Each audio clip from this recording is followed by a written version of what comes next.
there was a video that came out from Extra Father, who is a fellow YouTuber.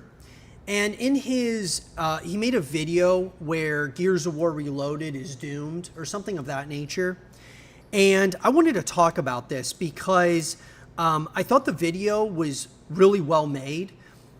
There's things I agree with, things I disagree with. So I kind of want to break down a couple of things that Extra Father kind of was explaining in his video about Gears of War Reloaded. And here's the first one.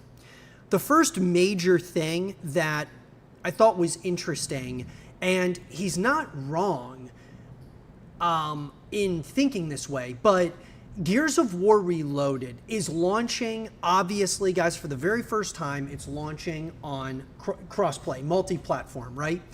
It's coming to Xbox, PlayStation, PC. Well, you're introducing Gears of War Reloaded for the first time to a bunch of new users, a bunch of new players on PlayStation, because now you're opening it up to such a massive, player base. Well, Gears of War has been built on a few core features. Number one is, of course, the story, campaign.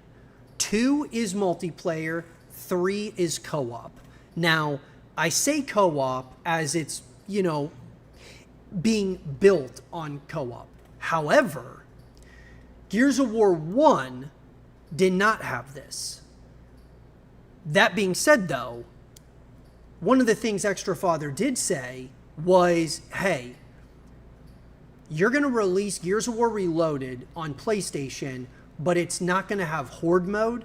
It's not going to have Overrun. It's not going to have Beast mode. It's not going to have Hive Busters. It's not going to have any of these PvE features, which are cult classic staples of Gears of War. Part of me completely agrees with this statement.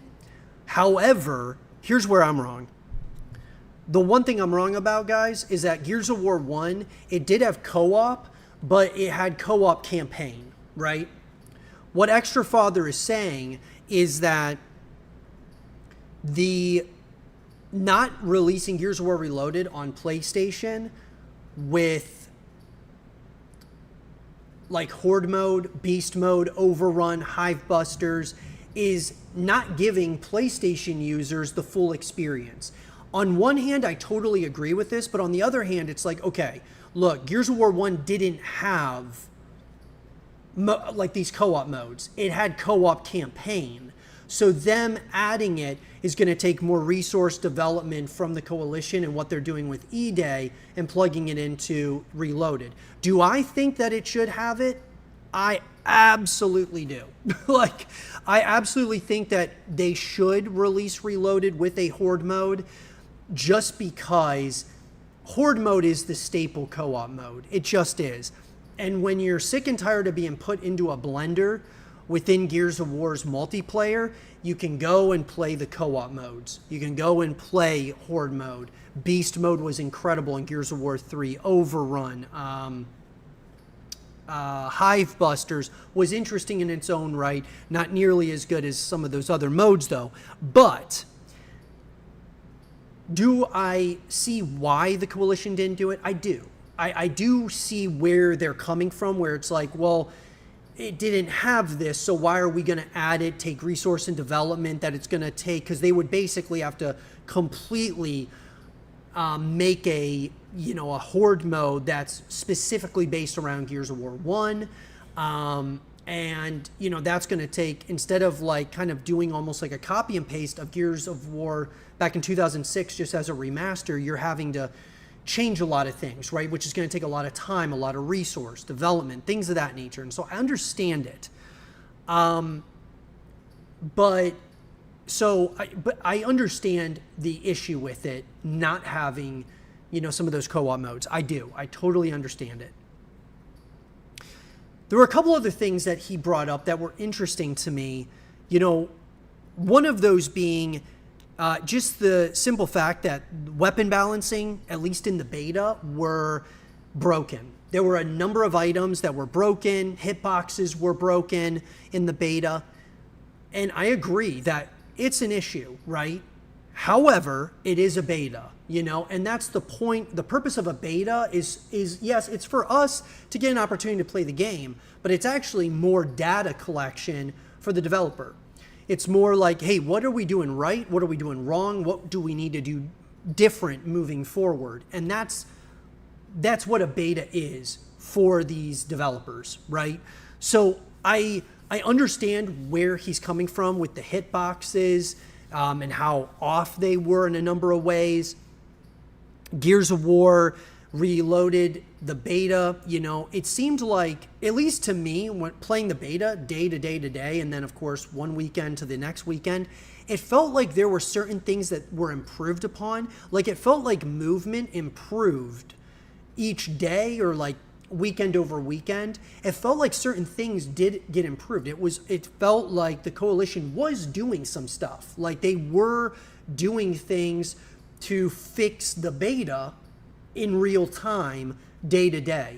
Obviously, one of the biggest issues I had with the beta was just the amount of people that were having issues getting into the beta. Like that first day was terrible. Getting into the servers and stuff. That reminded me of like a Gears of War 2 type of situation, which it's good that they did the beta, because if they didn't do the beta and that happened on day one, like launch day, we would have real issues with Gears of War Reloaded, I'm telling you. But since they had the beta and those issues they were able to slowly fix over the course of like the first weekend to the second weekend, I felt that by the end, it felt like the experience made progress. It wasn't perfect. It was taking time, without question, for them to get some things right. But that's the purpose of a beta. At the end of the day, guys, it's for us to play the game, certainly, so we get a feel for what it's all like and the mechanics and things of that nature. But it's really for the developers, and from the perspective of data collection. The next thing, that I thought was interesting, Extra Father kind of mentioned that the Coalition, releasing Gears of War Reloaded and kind of marketing it as, what it is without the co-op modes and stuff at a full price game, he didn't think was right. And I agree that if the game was releasing at like $70, which is what most of these, AAA games are going for nowadays, I would agree that I think that is a terrible move. Like, I think, no, you should not be releasing it like that, a game that was released in 2006 at that price. But they're not doing that. It's like $40, So I don't really agree with that element of it, where the price, I feel like we got to wait till the full game comes out, because if you're getting the campaign and it's remastered, you're getting the multiplayer experiences, and those are, with enhanced graphics and all of those things. And then they have like a roadmap, whether it's, depending on what they do for like monetization and things of that nature, whether, I just want to see like a progression system. I want us to feel like we're earning stuff as we play the game. The more that we play, the more that we're earning within the game, whether it's weapon skins, characters, emblems, icons, things of that nature. That's what made Gears of War so incredible in the first place. I look back to Gears of War 3 and just, ranking up the ranks, re-ups were so sick. It just felt like they were kind of at the tip of the iceberg when it came to like the re-up icons. I felt like they could make some really cool re-ups. I thought Gears 5 had the worst re-ups of all time. I just thought like there was very little effort put into it. I thought Gears of War 4 was all right. Gears of War 3 I thought was great. I just want to see a heavier emphasis on those earnable items than the payable items. I want to see Gears of War kind of, yes, go back to an extent of what was, but at the same time, I also want them to start innovating even more. Like, I think of Call of Duty Modern Warfare 2 back in 2009. They had all these really cool emblems and titles and all these different really cool things that you could earn. They had nothing that you were really paying for outside of DLC. So I thought it was really cool that it was all these earnable items. And the crazy thing about that was the earnable items, like the 10th Prestige Medallion, was so highly coveted that people were creating hacked and modded lobbies in order to boost up to those ranks. That's how coveted they were, because it was hard to get them. And I mean, I think of like seriously 2.0, that's a grind to get, but I just think that you should be getting really cool stuff within the game for the hard work and the grind that you're putting into the game, because it brings you back to the experience over and over again. And so overall, I thought that the video was really good, guys, that Extra Father brought out as a fellow creator and stuff. I think overall he hit the nail on the head in a number of areas. It was just those few things where I slightly disagreed with, certainly, but and I also disagree that I do believe that Gears of War Reloaded is not doomed as long as the coalition listens to the community. Like, in terms of when there's an issue, say at launch, or there's an issue when, with weapon balancing or anything, get on it immediately. Don't wait, just grind through it, push through it, and fix the issues as they come up.